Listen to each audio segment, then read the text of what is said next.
quelqu'un vous dit un jour, mais aucun homme de Dieu, aussi puissant qu'il parle, ne peut pas vous délivrer de la malédiction. Il n'existe pas. Donc si quelqu'un vient vous dire à l'église qu'on va vous délivrer de la malédiction ancestrale, c'est faux, il manque. Si je vais vous délivrer des liens ancestrales, il manque, il ne peut pas. Il vous délivre par comment? On peut délivrer quelqu'un qui appartient à une personne. Quelqu'un vient dire que je vais te délivrer du sang de ton père, c'est vrai. Te délivrer du sang de ton père, c'est qu'il vide le sang de ton père dans tes veines, c'est ça. La seule chose qui délivre de la nature humaine, c'est la mort. Amen. Si tu veux être délivré de la nature humaine, meurs, c'est tout. On ne peut pas délivrer une nature humaine et il est toujours là. Ça n'existe pas. Donc, si tu dis que tu veux délivrer quelqu'un des liens ancestrales, malédiction générationnelle, malédiction ceci, il faut seulement que la personne fait quoi. Et voilà pourquoi la Bible dit que si un seul est mort pour tous, tous sont morts. Donc, par la foi, la mort de Jésus nous est tous imputés pour nous libérer de la nature humaine. Et comme nous sommes tous morts, quelle malédiction agit encore sur qui? Les liens ancestrales sur qui?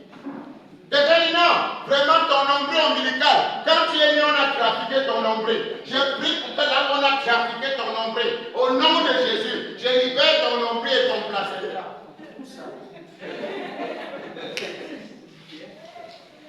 Attends, on libère nombril, placenta et tout de quelqu'un qui doit mourir. Même si on avait mangé ton placenta dans la marmite noire, tu es déjà morte. Et encore quoi? Même si on avait coupé tes ongles des pieds, de la tête, tes sous-vêtements, on est parti attacher derrière l'arbre mystique du village, tu es déjà morte. Ça sert à quoi? Rien. Ce qu'on avait fait pour faire là, ça va encore agir sur qui? Parce qu'il faut que tu existes encore avant que ça agisse, non? Mais sauf si toi aussi tu viens à l'église, comment? Avec une ruse, ça va continuer à bien agir. S'il avait décidé que tu ne te marieras pas, tu ne vas pas te marier. S'il avait décidé que tu vas souffrir, tu vas souffrir. Et aucun homme de Dieu, dans tous les sacrifices, où un doigt d'huile, lave-toi des calebasses, lave-toi d'eau, ça ne changera rien. Jusqu'à ce que la bonne nouvelle te soit présentée. Quand on va te présenter la bonne nouvelle, c'est pourquoi il y a un mensonge quand on vient à l'église. Regardez, il dit une chose, 1 Pierre 1. Quelqu'un me dit 1 Pierre 1 rapidement. Regardez, vous avez vu ça? Sachant que nous n'avons pas été comment? Sachant que nous n'avons pas été comment? Par quoi? Pas de l'argent. Pas des choses périssables. Pas de l'argent. Pas de l'or. Pas des biens précieux. Maman, ce n'est pas ce que tu as donné à l'église. Ce n'est pas l'or. Ce n'est pas l'argent. Ce n'est pas l'huile. Ce n'est pas l'eau, ce n'est pas le sel ou un bain spirituel. Ce n'est pas par ça. Ce n'est pas par ces choses que tu as été. Mais par quoi? Le sang de Christ. Alléluia. C'est par ce sang que nous avons été rachetés de la vaine manière de vivre. Ça veut dire quoi? Quand Jésus-Christ était à la croix, nous y étions en lui. J'ai été crucifié. Frère, ce n'est pas vraiment une littérature à retenir. C'est une vérité de foi à accepter. Quand nous étions à la croix, quand il était à la croix, nous y étions par la foi. Alors, quand il parle de sang, parce qu'il s'est vidé de quoi? Donc, quand Jésus se vidait de son sang en tant qu'humain, on se vidait également de notre sang. Alléluia. Par la foi. Donc, ça veut dire que, étant donc vidé, parce que l'humain vit par le sang, et le divin vit par l'esprit. Donc maintenant, quand il était à la croix, nous y étions par la foi. Quand il s'est vidé de du sang humain, on s'est également vidé. Et il a rendu l'esprit au Père. Maintenant, quand il rend l'esprit au Père, le travail de l'âme commence. Ça veut dire qu'il part au séjour de quoi? Des morts, à l'ensevelissement. En d'autres termes, toute la masse corporelle auquel toutes ces choses étaient dedans a été déposée dans la tombe. Fini. Tu es né poussière, tu retourneras poussière. C'est bon. L'homme est déjà comment? Fini. Maintenant, il est ressuscité avec nous. C'est-à-dire qu'en ressuscitant avec nous maintenant, par la foi, notre corps, 2 Corinthiens 4:10, la mort de Jésus agit en toi, afin que sa vie aussi agisse en toi. Donc, maintenant, il dit que si l'esprit de celui qui a resté Jésus quand les morts habite en vous, l'esprit qui a resté Christ donnera la vie à vos corps mortels par son esprit qui habite. Mais combien de personnes ont cru et l'esprit n'habite pas en nous? Combien? Il demeure toujours dans les choses de ce monde, dans les pensées de ce monde. Il ne demeure pas dans la parole, dans l'amour du Père. Et l'amour du Père consiste à garder ses commandements, sa parole. Mais tu ne gardes pas sa parole, il dit quelque chose. Frère, ton corps est mort. On dit maintenant, si l'esprit habite en toi, ça va plutôt donner la vie à ton corps mortel. C'est pourquoi on dit quand on t'empoisonne, tu meurs parce que c'est le sang qui transporte quoi? Le poison au niveau de ton cœur. Maintenant, il dit, si vous brûlez quelques breuvages mortels, ils ne vous feront pas du mal. Parce que vous ne vivez plus selon le sang, mais vous vivez selon l'esprit. Et on ne peut pas tuer un esprit. Donc, même si on te donne un poison pour attendre que, frère, j'ai déjà confronté les poisons dans ce dehors, dans les radios. Tu arrives dans les radios comme ça, les gars ont fait les incantations toute la nuit. Vous venez empoisonner les micros. C'est-à-dire que tu pousses ta bouche comme ça au micro. C'est là où j'avais commencé à prendre mon torchon. Tu présentes ta bouche au micro, tu sens une poudre. C'est-à-dire que ça t'étouffe. Et quand la poudre veut me touffer, merci Seigneur parce que tu reprends en moi en tous l'odeur de ta connaissance. Ça disparaît. Il est le parfum, il est pas. Je suis l'odeur de Dieu en Christ. Et alors, le parfum de Christ doit anéantir tout autre parfum. Là où je me trouve. Il faut avoir cette connaissance, pas de manière intellectuelle, de manière comment? Vivante. Parce que c'est quelque chose. La parole de Dieu, elle est vivante et comment? Et permanente. Donc tu n'as pas besoin d'arriver là-bas avant de courir, aller finir la Bible. La Bible dit quoi? Donc tu arrives, c'est quand il y a une situation. Il y a un verset qui dit que, par le verset, le temps que tu dis qu'il y a un verset qui dit que le venin peut finir avec toi. Donc tu ne dois pas dire qu'il y a un verset qui dit que non. Tu dois être la vie de ce que le verset a dit bien avant. Donc quand tu es la vie de ce que le verset a dit bien avant, quand la chose arrive, c'est quand au reste frère, fortifiez-vous dans le Seigneur. Et par sa force toute puissante, revêtez-vous de toutes les armes de Dieu, afin de pouvoir tenir ferme contre les ruses enflammées du malin et être debout dans le mauvais jour. Ce n'est pas quand le mauvais jour arrive que tu dois te revêtir des armes de Dieu. Non, ce n'est pas le jour du marché que tu dois nourrir la poule. Non, tu nourris la poule bien avant. Alors que le jour du marché, la poule pèse.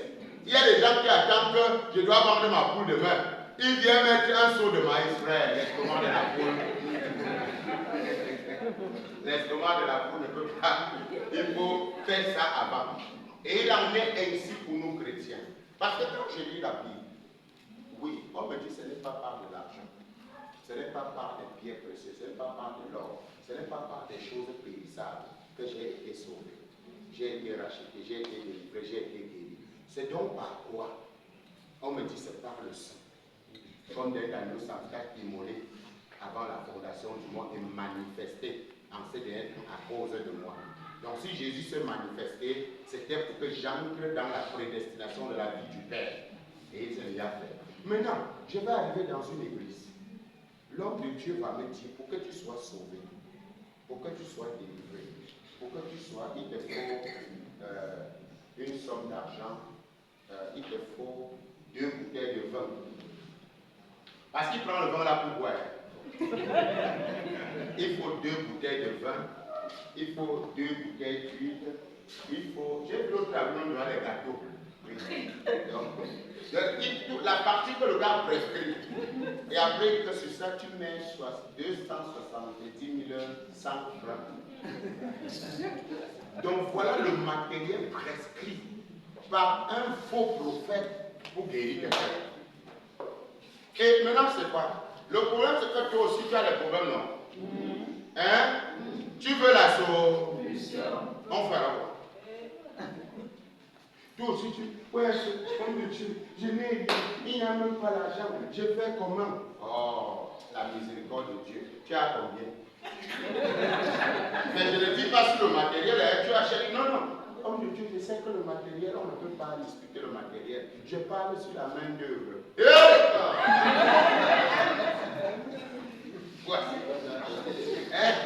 Il parle sur la main d'œuvre. Après, il dit que bon, tu as combien? Ton mari fait d'abord quoi? Non, il ne fait rien. Il est pousseur. Et toi-même, tu vends quoi? Mon cher, je me défends au marché. J'ai quand même une petite réunion là. Que je vais me mettre un peu d'argent là-dedans. Bon, sur les 200, tu sais que Dieu n'abandonne pas ses enfants. Dieu ne veut pas quoi? Donc, bon, tu peux avoir combien? Oh, mais je peux trouver au moins 150 000. Bon, tu es un Dieu de miséricorde, viens avec. Et toi aussi tu pars, n'est-ce pas? Tu amènes tranquille. Le gars prend et il casse les œufs, casse le vin, casse ceci. Va derrière te laver. Quand tu te laves, j'enlève la manche. Tu as 3 jours de bain spirituel. Maman spirituelle, tu ne vois pas. Et donc, quelque chose que toi-même tu vois. Et on dit que c'est spirituel. Et tu acceptes. Sois au moins intelligent un peu. Comment? On dit un bain comment? Et toi aussi tu vois bien. Alors qu'un Corinthien, Dieu lui dit que ce sont les choses que l'œil. Donc je ne vois pas. Moi, je vois quelque chose, tu me dis que c'est spirituel. C'est-à-dire que toi-même, tu ne lis pas la parole. Tout ça arrive aussi parce que vous-même, le peuple de Dieu, vous attendez que nous lisons pour vous. Et quand on va finir de lire pour vous, on va venir vous dire ce que vous voulez entendre. Mais oui, non. Puisque quand on lit pour vous, les hommes viennent vous dire ce que vous voulez entendre. Comme c'est l'homme de Dieu qui a dit Amen. Oh. On ne discute pas avec l'homme de Dieu. C'est la malédiction. Frère, on ne discute pas avec la parole de Dieu. S'il est l'homme de Dieu, ça veut dire qu'il est l'homme de la parole. Et la seule chose qu'on ne discute pas avec, c'est la parole. C'est pourquoi la Bible va plus loin dire. Si cet homme de Dieu vient vers vous, s'il n'amène pas la doctrine de Christ, ne le recevez pas. Ne lui dis même pas salut. Salut comment? Quelqu'un vient, tu es homme de Dieu. Ça veut dire que si tu es homme de Dieu, ça veut dire que tu viens de Christ. Et si tu viens de Christ, comment? Toi, tu travailles chez MTM, tu fais la publicité de Orange. Ça dort. Même pas. Tu travailles chez MTM. Quand je vois là dehors, MTM Orange ne s'entend pas. Donc si tu es client d'Orange, si tu travailles au service d'Orange, on t'attrape seulement gérer MTM. C'est fini avec toi. Donc, c'est Jésus-Christ aussi. N'est-ce pas? Il va aussi accepter que tu sois son disciple et tu ne rends pas témoignage de lui. Il dit vous recevez une puissance, le Saint-Esprit survenu sur vous, vous serez mes témoins. Il n'a pas dit témoin du diable. Vous rendrez témoignage de moi. Mais maintenant tu ne rends pas témoignage de la vie de Christ qui est en toi, tu passes ton temps. Et maintenant tu lis bien. On dit, ce n'est ni par les choses payées, ni de l'argent. Non, on te demande quand même l'argent. Tu dis que ce n'est ni par l'argent, ni par l'or, ni par les pierres précieuses. Tu arrives là, bien qu'il voit ta chaîne en or au cou. Donne-moi la chaîne là. Le Saint-Esprit me dit que c'est sur la chaîne là qu'il y a le démon. Enlève sa main ici. Je vois d'amour. On dit qu'on t'appelle, ce sont les caméras mystiques, enlève. Donc, les bijoux sont les caméras mystiques pour toi. Mais ce n'est pas les caméras mystiques pour sa femme. Parce qu'il fait ça le dimanche, puis tu vois comment la femme est très jolie avec ça.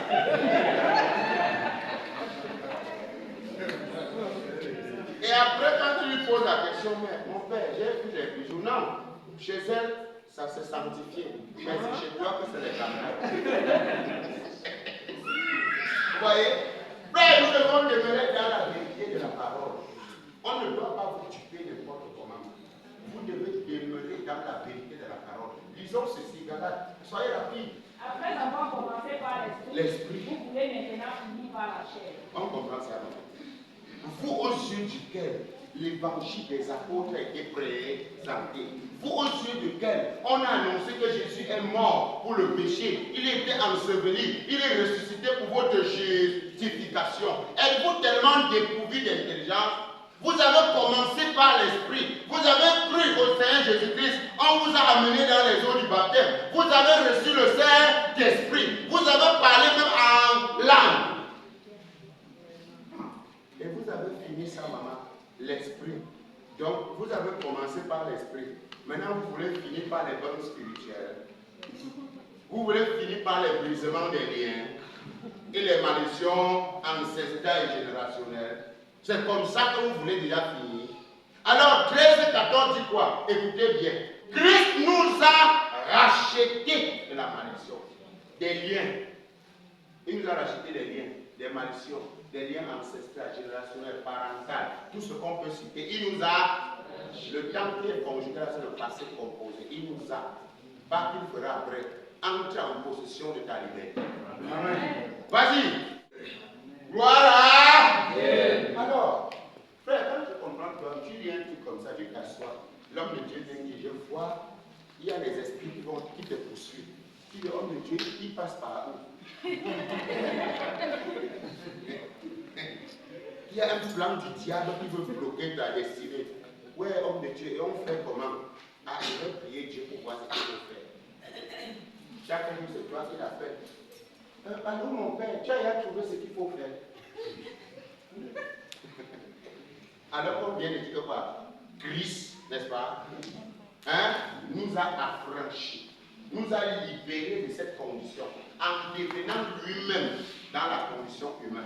Car il est écrit maudit et quiconque est parti pour moi. Et 1 Pierre 2 nous dit, lui, n'est-ce pas, qui a porté nos péchés sur son corps, sur le bois, afin que mort au péché, nous vivons pour la justice. Lui, par les meurtrissures duquel nous avons été guéris. Pas que nous sommes guéris, nous avons été. Donc la guérison, c'est quelque chose de pauvre. Et je disais, dans la nouvelle création, il n'y a pas de maladie. Ça n'existe pas. Parce que c'est quelqu'un qui vient d'être comment? Créé. Et il est créé selon quoi? Dieu, dans une justice et une sainteté. Ça produit la vérité. D'où vient alors la maladie en Dieu? Si Dieu t'a recréé en Christ, est-ce que tu as entendu que le Fils de Dieu a la maladie en lui? Hein? Et tu es l'ouvrage de Dieu ayant été créé en Adam ou créé en Christ? Tu es créé en Jésus-Christ. Donc tu es une nouvelle personne. On ne parle jamais de la maladie dans la nouvelle création. On parle de la santé divine. Donc il n'y a pas de promesse que Dieu va te guérir là-bas dedans, non. Puisque tu es une personne qui a la nature de Dieu.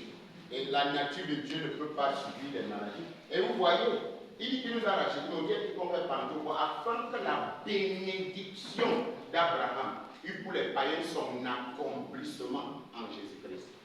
La bénédiction d'Abraham n'est pas une bénédiction seulement physique, spirituelle. C'est une bénédiction tant spirituelle comme matérielle. C'est ça que Jésus est venu manifester. Parce qu'Abraham, dans Genèse 13, était fort riche. En quoi? En argent et en troupeau. Mais qu'est-ce qui s'est passé? Pourquoi est-ce que son fils Isaac est tombé dans une sécheresse à Canaan? À cause de la malédiction du mensonge. Voilà pourquoi Dieu a dit de sémer. Il s'est mis donc à s'aimer sur les ordres de Dieu. Vous voyez que quand il tombe dans les difficultés, quand Isaac, dans Genèse 36, 26, je crois, quand Isaac tombe dans la sécheresse, dans la misère, Dieu lui demande de faire quoi? De s'aimer. Et quand Isaac a sémé, la Bible dit que l'année là, n'est-ce pas, il a récolté au centuple. Il est devenu fort riche.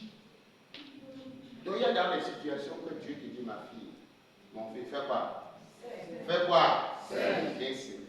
Donc regardez bien aimé, la bénédiction d'Abraham a pour les païens son accomplissement en Jésus-Christ. Afin que nous recevons par la foi l'esprit qui avait été promis. Quel esprit? L'esprit qui est sceau, qui est un sceau pour nous, qui est un gage de notre appartenance à Dieu. Donc quand tu as cru en Jésus, tu n'as pas reçu l'esprit là, maman, les fleurs de misère vont t'accompagner. Quelqu'un comprend? Il dit, celui qui crois en moi, les fleuves d'eau ne feront pas. Les fleuves d'eau vivent. Mais attends, pourquoi est-ce que tu as cru en Jésus et que toi tu ne mets pas sa parole en pratique? Qu'est-ce qui t'arrive? Pourquoi tu dis que tu as cru, mais tu ne mets pas la parole en pratique?